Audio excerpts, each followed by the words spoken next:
Hello? Oh yeah, now it is. Yep. Am I working? Test. Testing. Is it working? It is? Yeah. How was yours so much louder? Because I was like this up here, but you don't need to be up there like that. Wait, like this? Yeah. Oh, okay. Don't do that. It'll muffle. Don't. Well, welcome back to I Am Well podcast. Welcome back, Shane. Yes, I'm back on. I had a last podcast I didn't feature, so had a little time off, and now we're back. Yeah, and it's a special time of the year coming up this weekend. Christmas. No. Whose birthday is it? Oh, shit. Yeah. It is. I'm a very birthday spirited guy. He loves to be center of attention. I hate my birthday. I don't know. I just don't like it. It's probably, I cringe. And I know people say all the time, like, oh, I don't like my birthday, and they use it to try and get more attention and all this. I legitimately do not like the attention on my birthday.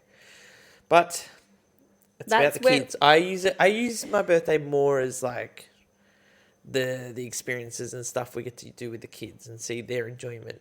Yes, but you also need to work on that to allow yourself to enjoy the day, that it's your day, celebrate you, that you made it here another year. That's a feat. That is. You know, Who'd have thought? You're in your early 30s. Yeah, still early 30s. Still, we're good. We're thriving. So we were away catching up with family. We've caught up with lots of family because we live interstate. So a lot of your family, none of your side of the family actually don't live here with us. They all live further down. And then we had my dad come visit up too. So it's been a full-on week of visiting family, but it was fun. And It was good. Shane actually got surprised by his mum and his sister. And family, yeah. And oh yeah, that's right. And your dad and your brother, they all put in for it. A little skydiving trip. Yeah. Fall, yeah. We'll jump. Yeah, so that was the first time Shane's ever skydived before. I have never skydived before, so I cannot speak on this experience either. But I did watch you jump out. That was pretty cool. Yeah. It's just... Although I couldn't actually, you can't see where the plane is. Like they went up in the plane and then I couldn't find you guys at all.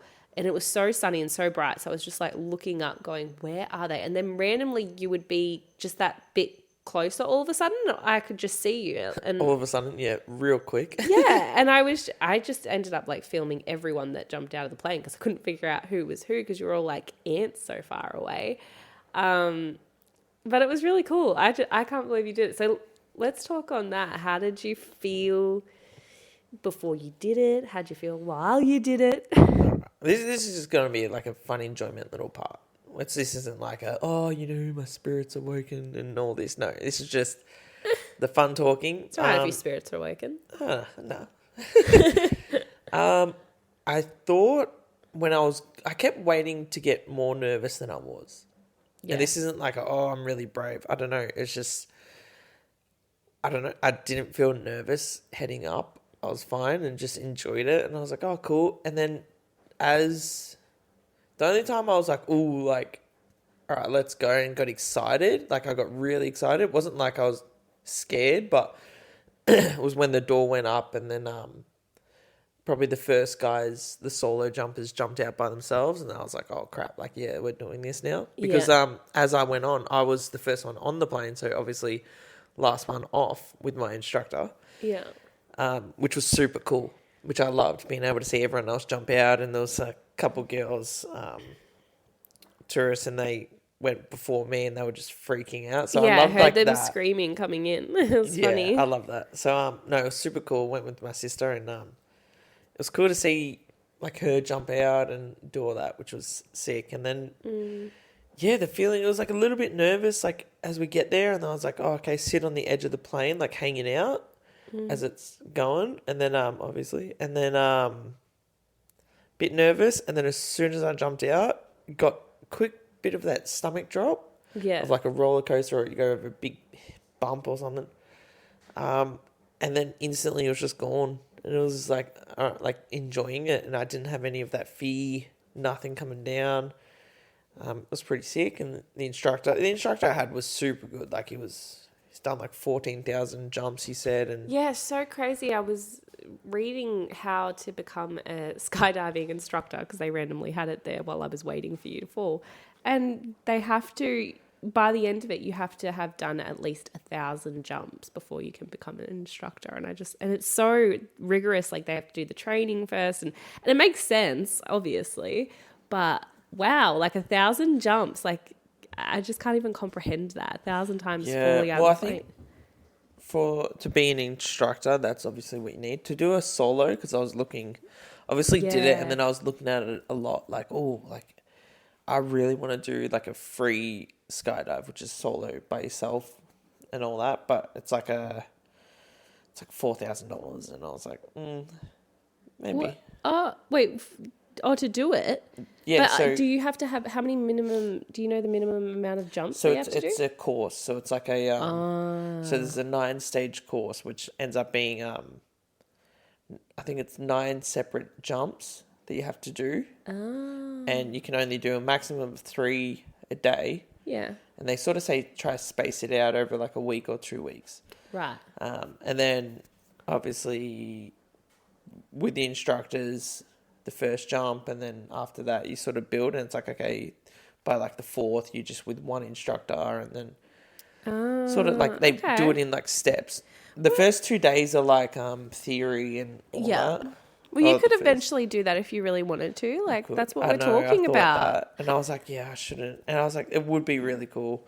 I did end up searching like the fail rate of a parachute. It was like 1 in every 1,000. Which I was like... And the guy's done 1,000. This guy's done 14,000. I was like, oh, he's sure. But did you ask him? If he had ever had... If he ever I had wish I did. I wish I did. I forgot to. But like you get your backup chute and all that as well. Yeah. But anyway, the jump was awesome. Loved it.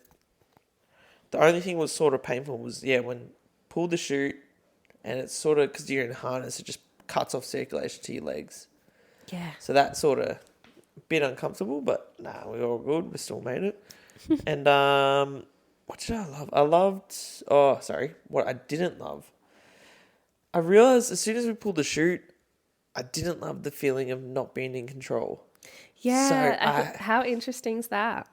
Yeah, so like I liked the free fall, and I think I liked that because it sort of felt like I was a little bit like had something to do with it, but I hated once he pulled the chute, and then I'm just sort of sitting there hanging, and I was like, all right, I'm not doing anything, and I hated that.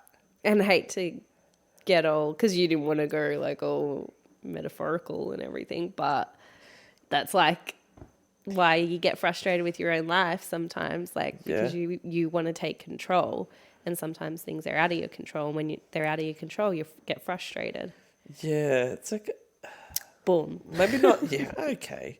Maybe not like, I wasn't frustrated, but I just was like a little bit uncomfortable with that. Yeah. But in saying all this, like as I was pull the chute, like as he pulled the chute, and we're sort of floating down, and we're just talking a bit, me and the guy, and something he said just has resonated with me during this week a fair bit. And that was just the fact that he was just like, oh, look, I can't believe I get paid to do this, and how amazing is this? And just like that, I was just like, yeah, like... You don't, like, hear that much. Yeah, we don't hear that much. And when we do, we think it's this rare, amazing feat that this person or has accomplished, or it's some lucky circumstance. Luck of the draw, or they worked really hard, or... That doesn't happen with everyone. There'll just be some sort of excuse. They have enough money to do it. They have the resources, whatever it is. Or it is like, oh, they're doing that, but they don't get paid much. Or but it's like, they don't have kids. That would be like an excuse for us. Yeah. Oh, they don't have kids, so they can do it. Like, it's just, you will always find an excuse. But what Shane and I have been talking about recently is that you can do anything. And as cliche as that sounds, I was listening to a podcast like this last week, and the guy on it was talking about quantum physics and realms and all those sorts of things, but it just opened my eyes up to realize we are so minuscule on this planet, and you can literally it's your life. You have the power. So what is the point of us being here going, oh, that's really nice that that guy gets to do what he loves as a job, and go, oh, how lucky is he? When instead we could go, that's really cool. We're going to be in that place too. We're doing that as well. Let's do this. Let's take charge of our own lives, and which was sort of that awakening that I actually sort of had, and it was that realization of like, yeah, like what am I doing if I'm not loving what I'm like doing? And it was cool. It was a really good experience, and I was super grateful for being able to do that. I know not everyone can, so yeah, it was really cool.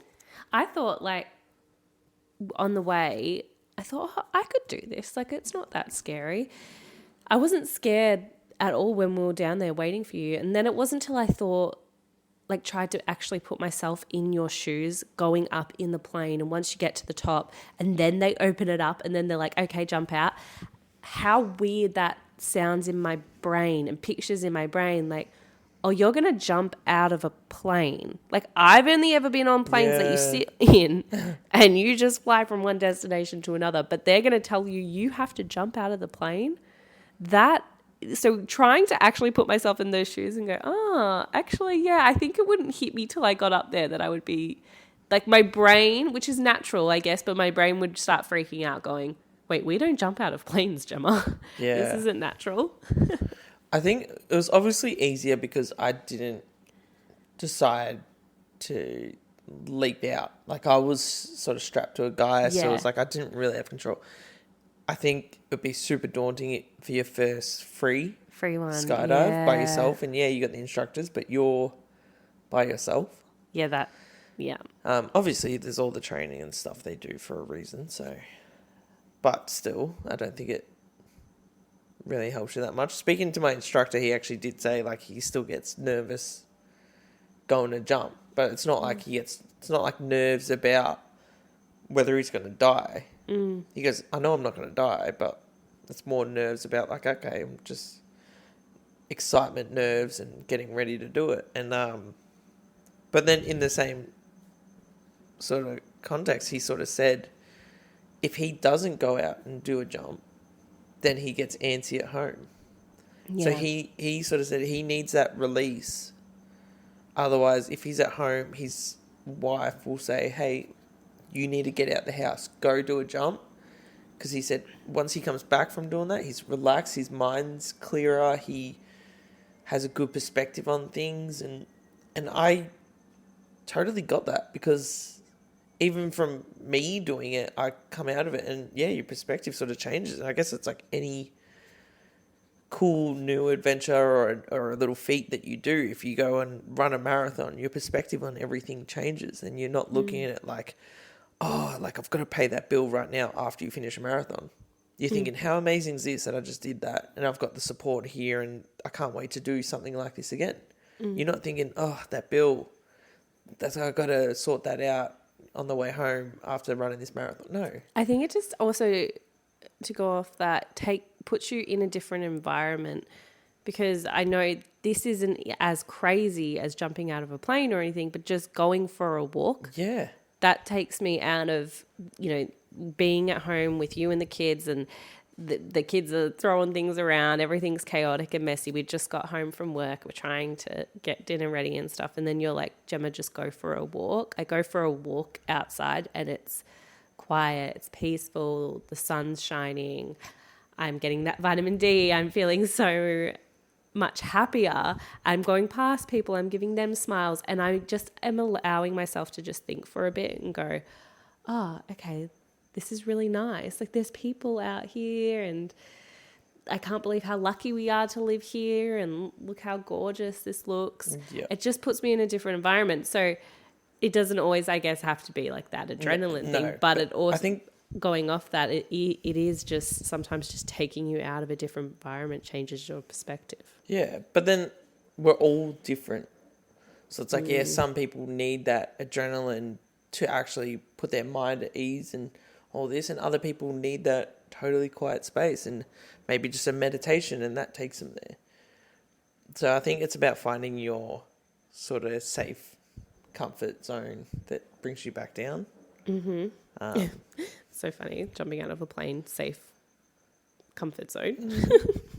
Yeah, well, brings you back to reality, I think is what we'll say. But I think it's putting it into, like, it just puts everything into perspective. Like, for that guy, he jumped out of a plane, so yeah, he had the nerves at the start, but he overcome them. He had the adrenaline, and then he's free falling, and that's his piece there. Yeah. So it's just the fact that you're going, oh wow, look at me, little human being falling through like space right now, like falling through the air right now. Like how crazy. Yeah, 15,000 feet, you drop into the ground. Yeah. So that's what I mean. It's just taking you out. It would put your mind out into a different environment just then and there. And for that same guy, he could also probably go for a walk and it would do the same thing. It's just about trying to find something that can take you out of the moment, take you out of whatever's going on right now, whatever stresses are happening, because stress is not a good thing for the body. Like with all the talks I've ever done on the podcast about stress, that's the biggest thing on disease and what it can do to your health. So just being able to find something that can take you out of that environment is awesome. But I'm proud of you for jumping out of the plane. Thanks. I didn't really have much choice, but thank you. It was cool though. It was cool to watch it. We got cool. a good little video out of it, and yeah. No, it was really cool. You might have the bug now. You might want to go back. I'm not gonna lie, I've been searching it a lot. Yeah. Not about just going back, but being about doing like the solo thing. Yeah. And I was like, I think it's just so cool.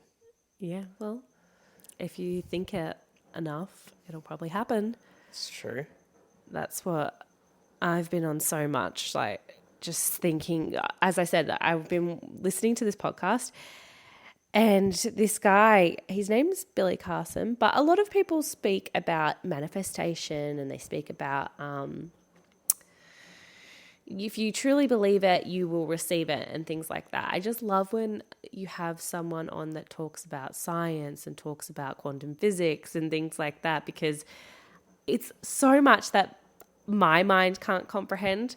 I know like a lot of us can't comprehend, but just thinking about there is so much around us that we can't see right now. You know, there's all these different sound waves and light beams and stuff, and we're seeing like a tiny little percentage of what is really out in the world. So that in itself is crazy. That in itself just proves that why are you trusting any sort of fear in your mind that you can't do something when you don't even know enough about the world or yourself yet? Yeah, that's 100%.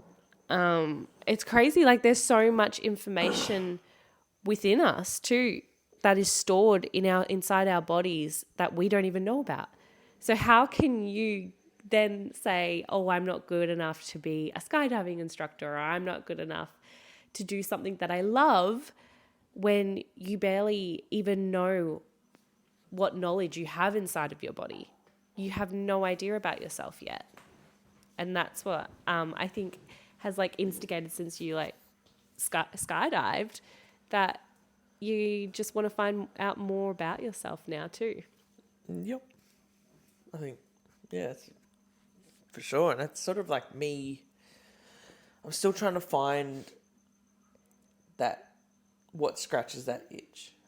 And whether it is the skydiving path or whether it's a different something else. And I think I'm getting pretty close, and I feel really good about what it is and sort of what I want to do. And yeah, I think everyone's just got to find that. Yeah. But it was interesting on this talk that I heard, they were talking about it at the end, that one of the biggest mistakes that most of us make is we believe we get born with what we receive. So, you know, I'm called Gemma. I was named that from birth. And then as I've grown up, you know, people might tell me, oh, I was a really quiet child, or or I really like drawing, whatever it is. So I grow up thinking that's who I am. That's about me, because for so long I've had people tell me who I am. And you have people that have so much belief in themselves, or they just have a different sort of conscious way of thinking, that they're the people that go on to do something that surprises or shocks other people. So yeah, it's like you get a number at birth and you get told that's who you'll be and that's what you'll do when you grow up. You know, you were saying it earlier to me today that it's so funny how you see most men go into tradie roles because that's what they feel like could be their only option. That I grow up and my dad was a tradie, so now I have to be a tradie. But you don't see many women as tradies. Well, you're starting to see it now. And then you ask the women and it's because they're saying, oh no, I really wanted this. I love this. And it's so they're not following what a standard, in quotation marks, woman's job is. They're going, no, what do I want to do? They're thinking outside the box. And that's what I think is just so inspiring, is figuring out what you really want to do, not what you've been told you should do based on what you've been told your personality is. So Which is, who are you? Yeah, 100%, which is sort of manifesting. If we go back to that, it sort of goes into whether you know it or not. I know me growing up, I don't think I ever really wanted to be in a trade. Yeah. But I think I manifested that I would be. Yeah. And I think I just was like, oh, look, this is what I'm going to do. I'm going to go into a trade. And then I put things in motion for that to happen, which it did. From that podcast that we were listening to, it's also saying, yeah, to manifest, you have to desire it sort of, and then put your steps in motions and then sort of plan for that take outcome. action. Take action, that's it. So, for that to happen. yeah. Which I think I did when I was younger, to get into a trade, and that's sort of how it does. That's sort of how it did work and all that. And I think I just never understood how to. Well, I never understood manifesting. I never understood how to control that, and I never really acknowledged it as something real or something that I could control until now. And I'm like, okay, well, manifesting isn't just about, I really want that, that $1 million that they're advertising. It's like, I really want to win that. But it's like, no, like, sort of make it like realistic, but also like, I really want this goal to happen, and I'm going to put these steps in place for that outcome to proceed, and that's going to come into fruition, and that's what's going to happen. And you manifested the role that you're, like what you were saying, you manifested the role that you're in now. You manifested a trade because you believed in it, that was your path and that's what you were going to do. Yeah. So without a doubt, you never questioned really, oh, am I going to make it as a tradie? You were just like, yeah, it's gonna happen because everyone around you is doing it. Everyone's a trade. It's like, how hard is it going to be? And you don't think, oh, am I going to be good? Like, you're just like, oh, I'm just going to be a tradie. So that's the key there, is like, figure out what it is that truly lights you up, what you really want to do. Surround yourself with those people so that then you go into it with the mindset of, oh, well, this is going to happen. This is who I'm going to be because I'm surrounded by all these people. Exactly what we were saying. Yeah. You grew up with, people around you saying, or people around you that you saw went into trades work. Imagine if now you put yourself in places around people doing the things that light you up. That's the biggest thing. It's like, imagine if you just pursued what your goal was and just manifested for a couple years and was just like, this is what I'm going to do, and you're full involved. I can guarantee you'll get to some sort of that goal. Maybe not in the exact pathway that you thought, but you have deviations and everything like that, but you will get there. And it'll probably be a better way. You'll probably have a better story. That's what they always say. If there's a deviation, it's meant to be. Trust the journey. I think that was what we talked about in the last couple of episodes, because I was being so real about my year, is this year was supposed to be my year of trust, and instead it was my year of pushing and trying to fix things that fell out of my control. And I've realized I can take control of my own life. Like, I am the architect of my own life. That has changed everything for me. And I always knew that, but it's just having that reminder there. And now the only way through for me, and I feel like for a lot of people, if this is something that's stuck in your subconscious where you just can't believe in yourself, is that the only way to change it, you need to meditate every day, and not a big meditation, just something little, where you're believing in yourself, where you're thinking of where you want to be, who you want to be, and affirmations as well. As I said, I listened to this podcast, and they were talking about how there was a study done where it was, you choose 6 affirmations, you say it 9 affirmations, you say it 6 times every day for 21 days, and it's been proven to literally change the structure of your DNA. So you're changing the structure of your body from within, all from a couple of words. And we were talking about this too with there's so many experiments out there that have been done, and it's proven if you get things like cooked rice, and you've probably heard of this experiment, but you get 3 cooked rice jars, and in each jar you just label them. First jar you label it negative, and then the next one's positive, and then the next one's neutral. For the negative jar, for the next 2 weeks, you say the worst things to it. It's like negative self-talk, but except you're saying it to this jar of rice. For the positive jar, you say really nice, loving things to it every single day for the next 2 weeks. And then the neutral jar, you don't do anything, just so you have a constant there to see the data at the end. And then at the end, what they've found is the negative rice literally has mold in it. It literally goes gross. And the positive rice, it's fine.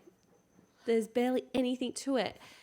That proves that the words that you are thinking in your mind are changing the cells in your body. So if that's not a cause for, okay, why not just try affirmations every day? I don't know what is. Like, why not try it? I definitely want to try that. That would be an awesome test to do. Like, Yeah. get the rice. I don't know. We should do the rice, because Summer and that would love it. Like, the kids would love it. Yeah, they'll just throw out every swear word. Let's go. No, that sounds awesome. But going back to what you did say about your meditation, like, all you got to do is meditate, and that. You've practiced meditating, and it is definitely something that you have to practice to do. Oh yeah, but I'm not good at it. No. But I'm just saying, like, for anyone that's like, oh, like, I don't like meditating, I'm not good at it. Like, that's me. Yeah. I don't like silence. Mm-hmm. I don't like being left alone just with my thoughts. And I know that's my issues that I need to overcome. Yeah. Where it's like, I need to be comfortable. If I'm not comfortable with me, then everyone else that I'm with, I'm not myself. And if I'm being real and honest here, that's kind of me too. I don't like sitting with my thoughts either. And I got kind of in a dark place with that this year. That's why the emotional roller coaster I've had this year. But I do it anyway, just because I see the data. The data there, like, I love the science behind everything. Because I saw the data, I'm like, just do it. And as long as you can be consistent, even if it's 1 minute, like, even if I'm just lying in bed, I will count that as my meditation. And I'm okay with that. I'm fine with that. And because I know as long as I'm being consistent, it'll eventually get better. And it's not about being the best at it. It's not about, oh, look at me, I can sit for an hour in silence. It's about allowing your mind to just relax. And it's okay when thoughts come up. I have thoughts come up. My thoughts don't stop. What I do is actually journal first, because I can get a lot of it out. And then I lie back and I just kind of go, okay, universe, what is it that you want me to know? What is it in this moment that I need to know right now? I read an intuition book on that, and it's like one of the best questions to ask, because you will have your subconscious or a higher power. They say higher power, it could be yourself, literally tell you exactly what you need to know right now. As I said, there's so much power within your body that you're not even utilizing right now. So imagine if you had access to that. I think everything that you're sort of saying isn't just like, oh, you should do this. They're all tools to help yourself. It's like in a trade or at work or whatever you do. It's like you don't just do that just in your mind. Like you have a tool, whether it's a computer, whether it's this, to help you get that work done. Use all these little things that you're saying, meditating, journaling, everything like that, as tools to help improve your mindset, your health, your well-being, everything around you. Journaling's a huge one that I do think I need to get more invested in, which I did for a little bit, and it did help me. And it's just like, you as someone that have that amazing drive of like, look, this is working 100%. I'm pushing forward and all this, and it's amazing. I can get distracted a bit where I'm like, oh, look, I did it. It was really good. And then like something else pops up. I'm like, okay, I'm going to do this for now. The next shiny thing. Yeah. Okay. That's what they call it. Shiny object That is syndrome, actually or whatever 100% it's called. true. But I think like one technique that you did get me to do with journaling, which was awesome, was that whole, okay, write everything that comes negative first or whatever, write it out, and then put the twist on it and make it positive. So it's like, I'm horrible at this, but then just switch it and be like, oh, look, I'm getting better at this, or, you know, just being able to switch it like that. And think of the rice. Yeah, exactly. And if you write out all those negative things that you think about yourself all the time, I don't like the way I look, I'm too overweight, I'm not smart enough, I'm not good enough, I'm not worthy. Like, write out anything that you can think of, even if it's really specific that you feel like you're not good enough. And then what Shane was saying, the next thing we did in the activity was where you change it to sound just that bit better. Like, okay, I might not be great at this thing right now, but I'm working on it, and I know I'm going to get better with time, consistency. Yeah, or like, I'm overweight, but then, if you've been working at it, say, but I've just lost like 2 kilograms in the past month or whatever. But I ate so healthy today. Yeah, like I am doing so. It's like, I'm so proud of myself for today. Yeah, exactly right. I think that's a huge thing that I sort of want to implement in our lives and our kids and everything, is that don't look at everything in a negative aspect and really be like, oh my God, like, yeah, this was horrible. This went bad today, but the outcome out of it was good. Like, it all ended up working out fine. Your mind is so powerful, and I would rather someone actually, like, even as a nutritionist, I would rather someone focus on saying positive things to themselves all the time, focus on changing that mindset before they actually focus on what they're eating. Yeah. I 100% believe in that. I'm like, okay, if this is too much for you all at once, stop focusing, eat whatever you want, and just focus on your mind. And there might be so many health experts out there that might say, no, that's not right. Like, you should be focusing on what you're putting inside your body, but your mind.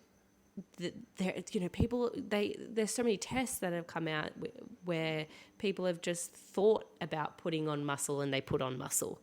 So our mind is so powerful, and we barely use all of it. We have no idea. So focus on fixing that part of you first, because it doesn't matter how much you exercise or how well you eat or what you do in your life. If you're not loving yourself, it won't work, or you still won't be happy. Yeah, like, how easy is it to be healthy with a good mindset compared to trying to be healthy with a bad mindset? Yeah. Like, you already, like, just saying that in my head already goes, oh, you're not going to succeed with it. So yeah, I think this episode has just been a full motivational pump up. You can do it. Just believe in yourself. It didn't plan to go that way, but maybe that's what we all needed. Maybe that's what I needed, you needed. Just trust the process. If it didn't plan, that's fine. That's it. This is what the episode was supposed to be about. Yep, take that leap. Jump out of that plane. Go do it. Go do whatever you think is your release, whether it's that walk that you've been putting off that you think, oh, like I can't do it because I'm so busy, but just do something. Breathe, get grounded. Yeah, just walk outside. Yeah. Just go outside. Yeah, go outside and just take your shoes off and walk in the grass, and it's just little things like that. I do actually believe being grounded does have a difference. 100%. Yeah. Cool. All right. Thanks, guys. We'll talk to you next week. Bye, guys.